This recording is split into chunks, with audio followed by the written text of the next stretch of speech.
pas orange, pas rose. Là, bleu, ouais, un bleu comme ça, voilà, bleu, hop. Ah, et voilà, cette couleur bleue, c'est vous qui l'aviez choisie, hein. J'avais fait un petit sondage et je vous avais dit que c'était un choix extrêmement important. Et donc, on se retrouve aujourd'hui pour une vidéo dans laquelle je vous donnais le résultat des différents sondages que j'ai fait dans l'espace communauté de la chaîne, parce que oui, il y en a eu plusieurs, et oui, je suis très en retard pour faire cette vidéo. Donc on va juste se poser là pour discuter un petit peu tranquillement. On va discuter notamment de pognon, et puis on va discuter aussi de ce que vous avez pu voir dans le titre dans cette vidéo, le pourquoi est-ce que j'ai refusé qu'on m'offre un vélo à 2500 €. On attaque tout de suite, et je vous propose qu'on écrème pour commencer les petites questions du genre « Est-ce que vous me suivez sur Instagram ?» Là, vous avez été 64% à répondre non. Alors, allez-y, le compte s'affiche juste là, en bas de l'écran. C'est pas obligatoire, mais allez-y quand même. Je vous avais demandé ce que vous pensiez de la nouvelle photo de profil de la chaîne. Vous l'aviez validé à 67%, mais bon, c'est plus la photo actuelle parce que j'ai eu envie de rechanger. Donc en fait, ce sondage n'est plus vraiment d'actualité, mais du coup, dans les commentaires, vous pouvez me dire ce que vous pensez de la photo du moment. Je vous ai demandé ce que vous préfériez comme type de vidéo sur la chaîne. Donc vous voyez, il y avait 4 propositions, et celle qui l'emporte à 65%, c'était les vlogs aventure. Ensuite, on avait du test matériel, découverte, reportage et conseils. Bon, alors, ça tombe bien parce que dans ce que vous auriez envie de voir, c'est un petit peu ce que moi j'ai envie de faire. Vous l'avez peut-être vu avec les dernières vidéos. En ce moment, j'ai surtout envie d'être dehors, de faire des trucs en extérieur, donc avec des vidéos un petit peu vlog dans lesquelles je vais ajouter un petit côté un petit peu historique, un petit peu touristique, avec pourquoi pas un petit peu de test matériel dedans, enfin des petits avis. Quand je dis reportage, là j'ai en tête des trucs peut-être avec un apiculteur, avec un brasseur, enfin d'aller voir un petit peu comment sont faites les choses que j'aime bien, et aussi pourquoi pas des trucs chez des marques, il y a déjà eu ce genre de format sur la chaîne, notamment avec Stutz ou Oversteam. Concernant les tests, j'en fais toujours, mais c'est vrai que ça m'amuse un petit peu moins parce que ça devient quand même assez répétitif sur certains types de produits. C'est pour ça, comme je le disais juste avant, dans certains vlogs, je pourrais donner des avis sur quelques produits, parce qu'il y a certains trucs qui ne nécessitent pas forcément une vidéo de 10 minutes ou vraiment un contenu dédié, et il y a d'autres trucs que je trouverais plus intéressants qui, eux, pourront avoir le droit à une vidéo ou un article dédié, parce que j'ai aussi le blog à côté. Aimez-vous la photo ou seriez-vous intéressé d'apprendre à en faire? Eh bien là, vous avez été 55% à répondre oui, mais je ne vous avais pas vraiment précisé le contexte, et normalement, là, il y a un truc assez cool qui devrait se mettre en route incessamment sous peu. Donc ça va être de nouvelles vidéos dans lesquelles on va donc parler de photos, mais dans un cadre plutôt vélo, rando, enfin tout ça. Alors j'en dis pas plus pour le moment, mais si tout va bien, ça devrait arriver là à partir de ce printemps. Savez-vous ce que je fais en dehors de faire des vidéos sur YouTube? Eh bien à l'heure actuelle, créer ces vidéos ou les articles que j'ai fait sur le blog, ça occupe la majeure partie de mon temps. À côté de ça, j'ai ma petite société depuis début 2017, je suis à temps plein dessus depuis mi-2019. Donc cette société, elle s'appelle 310, et dessus je vais faire différentes choses comme de la photo, de la vidéo, du community management, un petit peu de création de site web, enfin voilà. C'est assez large, et si vous voulez en savoir plus, si vous voulez faire appel à mes services, ou même si vous voulez savoir un petit peu comment j'en suis arrivé là, je vous invite tout simplement à aller faire un tour sur mon site internet, dont l'adresse est très simple, juniorrabier.fr. Bon, on enchaîne avec un sujet sensible, le pognon. C'est un truc dont certains n'ont pas envie de parler, quelquefois c'est mal vu ou quoi que ce soit. Je m'en fous, moi je vais vous balancer les trucs de manière transparente. Je vous avais demandé donc dans un sondage combien vous pensiez que les vidéos là que j'ai sur YouTube génèrent de revenus chaque mois, donc les revenus au niveau de la publicité, ce que vous pouvez voir avant, pendant, après les vidéos. Du coup, la majorité, vous étiez plutôt pas mal, mais plutôt que blablater pendant 3 plombes, je vous montre en direct les analytics de la chaîne. Voilà, donc là on est sur la partie revenus des analytics. Donc vous voyez ici 142,39, c'est ce que j'ai généré sur les 28 derniers jours, et ici on a les revenus mensuels estimés. Donc on va cliquer là, hop, voir plus, comme ça sur un an, vous avez mois par mois ce que j'ai touché. Donc mars 2020, 39,86 €, voilà, et ainsi de suite. Donc on voit que ça a commencé à grimper un petit peu ici, quand j'ai commencé à m'investir un peu plus sur la chaîne l'année dernière. Octobre, novembre, décembre, il y a eu une augmentation, ça a passé les 200 €. Là c'est une augmentation qui a été là pour tout le monde sur YouTube, les annonceurs ont mis plus de sous parce que c'était la période de Noël. Et ensuite, là, janvier, février, c'est un petit peu redescendu à environ 140 €. Bon voilà, comme ça vous avez vu un petit peu combien ça générait d'argent par mois. Après, je pourrais vous montrer combien il y a de vues en face, mais c'est pas non plus très intéressant, hein. Je pense que vous aurez compris que si les revenus ont augmenté, c'est aussi que j'ai fait plus de vues, donc soit parce que j'ai fait plus de vidéos, soit parce que c'est des vidéos qui ont mieux fonctionné. Et après, on va pas rentrer dans le détail de chaque, parce que d'une vidéo à l'autre, le montant par visionnage ne va pas être le même, et d'une thématique à l'autre, c'est différent. Donc, quelquefois, il y a des gens qui disent c'est 1 euro pour 1000 vues. Non, il y a des thématiques où les gens vont faire 4 fois moins de vues, ils vont faire 10 fois plus d'argent, et inversement. Voilà, c'est un peu plus compliqué que ça. Mais ce qui est sûr, c'est qu'on est d'accord que ça fait pas lourd, surtout vu la quantité de travail que ça demande. Et puis en plus de ça, derrière, il y a des frais. Si je prends mon exemple, par exemple pour les musiques, je vais payer quelque chose comme 200 € par an. Après, il y a tout le matériel que j'achète, hein, donc que ce soit au niveau des caméras, au niveau matos informatique et tout ça. Voilà, ça représente quand même pas mal de frais qui ne sont pas du tout couverts par ce que je gagne là. Maintenant, c'est sûr, hein, on peut se dire ça fait un petit peu d'argent de poche. Si vous êtes quelqu'un qui fait des vidéos avec son smartphone et que ça vous rapporte ça, c'est cool. Après, il faut aussi se dire un truc, et ça par exemple dans mon cas, c'est que l'argent il vient pas directement dans ma poche. L'argent il va sur le compte de ma société, hein, la société dont je parlais juste avant. Ce qui fait que déjà la boîte paye des impôts là-dessus, et ensuite si je veux me sortir un salaire, il faut aussi que je paye les charges, et après je vais repayer moi des impôts à titre personnel. Donc si on déduit tout ça, vous voyez qu'au bout du compte il reste vraiment pas grand chose. Maintenant si je fais ça, c'est parce que ça me plaît, mais bon je suis comme tout le monde, hein, j'ai un loyer à payer et un frigo à remplir, donc pour pouvoir y passer autant de temps, il faut que ça contribue à payer ces choses-là. Hein. Je cherche pas à être pété de thunes, ça je m'en fous. Je veux juste pouvoir faire les choses qui me plaisent en gagnant ma vie honnêtement. Et si en plus ça permet de créer du contenu qui vous fait plaisir à regarder, c'est encore mieux. Du coup, vous vous en doutez, si je veux pouvoir rentrer un petit peu dans mes frais et que tout ça, ça soit un minimum rentable pour pouvoir continuer, il me faut d'autres sources de revenus. Et on a tout d'abord l'affiliation. Alors l'affiliation, ça va me rapporter à l'heure actuelle entre 300 et 1000 € par mois. Et l'affiliation, c'est peut-être le meilleur moyen si vous voulez m'aider financièrement. En fait, c'est tout simple. Quand vous faites des achats sur Internet, vous pouvez utiliser les liens là qui sont dans la description des vidéos. Donc il y a des liens où il y a même des codes promo. Et en fait, quand vous passez par ces trucs-là, ça ne vous coûte absolument rien de plus, voire même vous pouvez économiser des sous. Et moi, en fait, je vais toucher une petite commission. Mais alors, rassurez-vous, c'est pas parce que je mets des liens d'affiliation que forcément, je vais vous dire qu'un truc est bien si c'est une sombre merde, mais ça on va en reparler un tout petit peu plus tard. Bon après, s'il y en a parmi vous qui aiment vraiment beaucoup ce que je fais au point de vue vidéo et tout ça, et qui veulent me soutenir financièrement directement, vous pouvez le faire en souscrivant à la chaîne ou en mettant des sous sur Tipeee. Pour ça, encore une fois, les liens sont dans la description. Ensuite, nous avons tout ce qui pourrait être vidéo sponsorisée ou partenariat plus ou moins à long terme avec une partie financière. Aussi, de plus en plus maintenant, quand des sociétés me contactent pour que je crée des vidéos, pour parler de leurs produits ou de leurs services, je vais leur demander un petit peu de sous pour le temps que je vais y passer. Donc juste pour le temps que je vais y consacrer, mais pas pour ce que je vais dire, pas pour le contenu. Mais là, je suis déjà en train de prendre un petit peu d'avance pour le sondage suivant, donc on voit ça après. Donc ça, tout simplement parce que si ces sociétés viennent vers moi, c'est parce qu'elles veulent de la visibilité.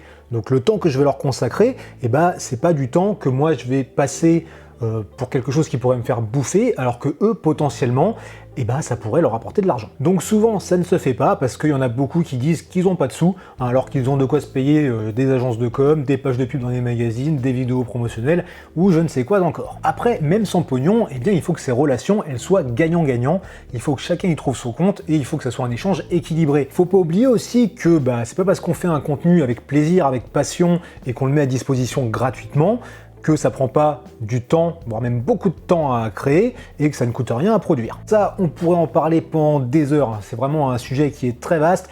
Du coup, ce que je vous propose, c'est que si vous avez des questions, on continue cette discussion dans les commentaires, mais pour l'heure, il faut quand même que je vous parle de cette histoire, là, de ce vélo à 2500 balles que j'ai refusé. Sondage suivant. Donc là, je vous disais que de temps en temps, je reçois des commentaires sous les vidéos ou sous les articles, donc surtout les trucs de test, me disant que je n'étais pas objectif, que j'étais un vendu, que de toute façon, quelqu'un qui reçoit un produit gratuitement en test ne peut pas être honnête, blablabla, et je vous demandais si vous étiez d'accord avec ça. Donc vous étiez la majorité, 67%, à considérer que je suis honnête, donc à ne pas être d'accord avec ces affirmations. Et après, pour les autres, en lisant les commentaires, vous étiez certains à penser qu'à partir du moment où on recevait un truc gratuitement ou qu'on était payé pour en parler, forcément c'était biaisé et ce n'était pas possible d'être 100% honnête. Sachez que oui, moi dans mes tests, je suis 100% honnête et je n'aurai aucun intérêt à ne pas l'être. Déjà pour moi, et puis aussi et surtout pour vous, parce que si je dis qu'un produit est super génial, que vous l'achetez suite à mon test en vous disant que ça va être super génial et qu'en fait le truc c'est de la daube, eh bien il n'y aura plus de confiance. Et s'il n'y a plus de confiance, bah moi ça sert à rien que je continue à faire d'autres tests, parce que de toute façon, tout le monde va se dire que c'est de la merde. Et puis aussi, bah, c'est utile pour les marques, parce que ça va leur permettre d'améliorer leurs produits, et vous par rapport aux marques, parce que du coup vous allez acheter en connaissance de cause, en connaissant les avantages et les inconvénients, donc vous ne pourrez pas aller dire après « Ah bah oui, mais il y a ça, ça va pas, ou si ça va pas ». Par contre, il faut bien comprendre que même si j'essaye de penser à plein d'utilisations possibles d'un produit ou d'un service, donc des utilisations autres que les miennes, l'avis que je donne, bah, ça reste mon avis, ça sera pas forcément celui de tout le monde. Ça aussi c'est intéressant, c'est qu'après on peut en discuter dans les commentaires, ça c'est déjà vu, et notamment parce que par rapport à un produit, on peut tous avoir une vision différente en fonction de l'utilité qu'on peut en avoir et de l'expérience qu'on peut avoir avec d'autres produits similaires dans le passé. Donc ça après c'est cool, on en discute dans les commentaires et on se rend compte qu'il y a des gens qui vont avoir adoré un truc, alors que moi pas du tout, et inversement. Enfin voilà. Et puis plusieurs fois, je me suis accroché avec des marques, parce que j'ai pu dire des choses qui ne leur convenaient pas, et le pire, c'est que souvent, c'était quand j'étais content du produit. Alors, je vais pas vous balancer tous les dossiers, parce qu'il y a énormément de choses que vous ne voyez pas, mais je vais vous donner un petit exemple comme ça. On prend, il y a 5-6 ans en arrière, une marque de fringues française, qui est assez connue, qui fait des vêtements, beaucoup pour la course à pied et tout ça. Je teste un de leurs produits, que je trouve très bien, j'écris un article dessus, je le renvoie au gars de la marque. Le mec, il me dit même pas merci, il me répond en me faisant un copier-coller de mon article, en me disant ça faut changer, ça faut changer, ça faut changer, là faut rajouter que notre produit il est plébiscité par l'équipe de France de je ne sais quoi, là faut dire ci, là faut dire qu'il y a eu des recherches, mais qu'est-ce qu'on s'en branle putain? Tout ce qu'on veut savoir dans le test, c'est savoir si ton produit à 60 balles, il vaut le coup. Je m'en fous, moi, qu'il soit utilisé par l'équipe de France de machin pour faire des photos parce que tu leur as fait un chèque pour qu'ils l'utilisent. Et le mec, il disait, si, c'est à vous, les blogueurs, les machins, de donner nos arguments marketing. Bah non. Non. Enfin, voilà. Et puis, en vente, ton produit, il est bien. Enfin, bref. Donc ça, c'est une marque. J'ai même pas cherché depuis à les recontacter ou à refaire des trucs avec eux. Il y a aussi des fois où on m'a dit qu'avant de publier mon article ou ma vidéo, j'aurais dû aller demander des infos à la marque, pour certains points qui n'étaient pas clairs. Mais non, je le fais de temps en temps, mais généralement, je préfère me considérer comme un client lambda. Donc pour résumer, au niveau des tests, je peux en fait travailler avec les marques, mais je ne travaille pas pour les marques. Bref, là aussi, c'est un vaste sujet. On pourra en parler pendant des heures, si ça vous dit. Même chose, on continue la discussion dans les commentaires. Je sais pas si vraiment j'ai été clair là sur les derniers points, si j'ai bien su vous expliquer ma manière de penser, ma manière de vouloir faire les choses. Peut-être que je vais encore me faire des copains, me cramer auprès de certaines marques, de potentiels futurs partenaires. Mais voilà, moi c'est comme ça que je veux faire les choses et puis c'est tout. Et puis là, pour l'heure, il est temps qu'on parle de cette histoire de vélo à 2500 € que j'ai refusé qu'on m'offre. On part donc sur une histoire récente, ça va être un exemple qui va un petit peu illustrer tout ce que j'ai dit juste avant. Et donc nous avons une société bulgare qui me contacte pour tester et créer du contenu avec leur vélo électrique. Oui, un vélo électrique, déjà, c'est pas forcément le truc qui m'aurait intéressé le plus, mais pourquoi pas, je suis curieux, il y a peut-être un truc cool à faire. Donc elle me dit qu'elle a vu ma vidéo de quand j'ai fait La Rochelle-Roscoff et que ce serait super, que ça m'aurait des super pouvoirs d'avoir un de leurs vélos pour faire ce genre de truc. Pourquoi pas, on peut toujours imaginer un format un peu aventure ou quoi. Le seul truc, c'est que le vélo électrique qui a 140 bornes d'autonomie, ça veut dire qu'il va falloir que je fasse des checkpoints batterie réguliers si je veux pouvoir faire 700 bornes. Bref, je vais essayer de vous résumer un petit peu le truc et de la faire assez courte, sinon demain on y est encore, parce que tout ça, ça a quand même duré 3 semaines. Pendant 3 semaines, on a échangé des mails, pendant 3 semaines, on a discuté, on a négocié, et au final, tout ça pour rien. Moi, pour créer les vidéos qu'elle me demandait, je lui dis, ok, par contre, ça va prendre du temps, ça va demander un petit peu d'investissement, tout ça, donc je lui dis, quand même falloir payer un petit peu. Alors, un coup, elle me dit, ok, et puis le coup d'après, elle me dit, ah bah non, quand même, on te donne un vélo à 2500 €, ça vaut bien une vidéo gratuite.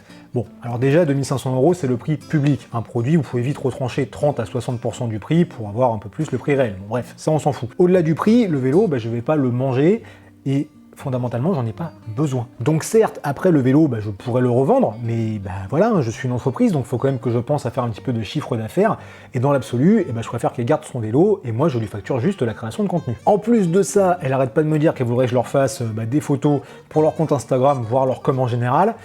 Il y a un moment, ça aussi, ça a un coût, c'est pas gratuit. Et bon, petit à petit, on discute, et je leur fais une proposition sur laquelle on se met d'accord, je leur dis, ok, tu m'envoies le vélo, avec, je fais une vidéo, un petit peu type vlog ou quoi, où je l'utilise, où je le présente rapidement, et en fonction de l'intérêt qu'il va y avoir autour de ce vélo, en fonction de si les gens vont avoir envie d'en savoir plus ou pas au travers d'un test, et bien là, vous pourrez payer pour avoir une vidéo de test complète dessus, ou d'autres contenus autrement. Bref, on part là-dessus, et là, elle m'envoie un contrat de 3 ou 4 pages. Alors déjà, moi, un contrat pour un truc gratuit, je suis moyen chaud. Alors dans ce contrat, donc ça disait que tous les frais nécessaires pour les vidéos, eh ben, ils étaient pour moi. Bon, ça dans l'absolu, ok, c'est ce qu'on se disait là. Mais surtout, les trucs où j'ai tiqué, c'est que c'était marqué que la marque voulait checker tous les contenus que je crée avant publication et que je devais faire toutes les modifications qui me seraient demandées. Ouais, bon bah alors, quand j'ai lu ça, hein, je lui ai répondu en lui expliquant tout le bien que je pensais de sa manière de faire et que c'était juste pas possible de bosser dans ces conditions-là. Et en plus, je me dis déjà, une marque qui met ce genre de choses,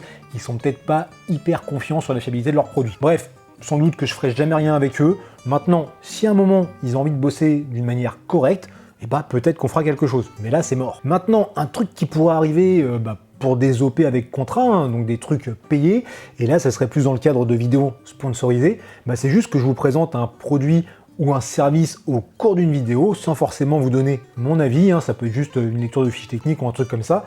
Et donc ça, pourquoi pas, bah, si le truc en question, bah, il me plaît un minimum, que je le trouve un minimum intéressant pour moi ou pour vous, et que il n'y a rien de contraire à mes principes. Voilà, et bah, je pense que j'ai plutôt bien fait le tour de la question. Ce qui est sûr, c'est que créer ces vidéos sur YouTube et tout, bah, c'est une belle aventure. Ça a déjà permis de faire pas mal de choses plutôt cool. Ça devrait permettre dans le futur de faire des choses toujours plus sympathique, du moins tant que je pourrai continuer. Donc si ça vous plaît, si vous voulez en voir toujours plus et que vous voulez m'aider, et ben le premier truc à faire vraiment, si c'est pas fait, c'est de vous abonner à la chaîne. Et puis ensuite, c'est de liker, commenter et partager les vidéos. C'est pas grand chose, ça prend pas trop de temps, c'est gratuit et moi ça m'aide beaucoup. Ah, et on termine avec un dernier sondage qui était d'actualité à l'époque, mais là faudrait plutôt que je vous demande ce que vous préférez comme œuf de Pâques, si c'est plutôt chocolat noir ou chocolat au lait. Pour moi ce sera plutôt chocolat noir, donc si vous en avez à débarrasser, et je suis preneur. Et donc à la place, je peux vous rediriger vers cette vidéo où on repart sur le fameux débat pain au chocolat, chocolatine et tout ça. Voilà, allez sur ce, je vous fais des bisous et je vous dis à bientôt.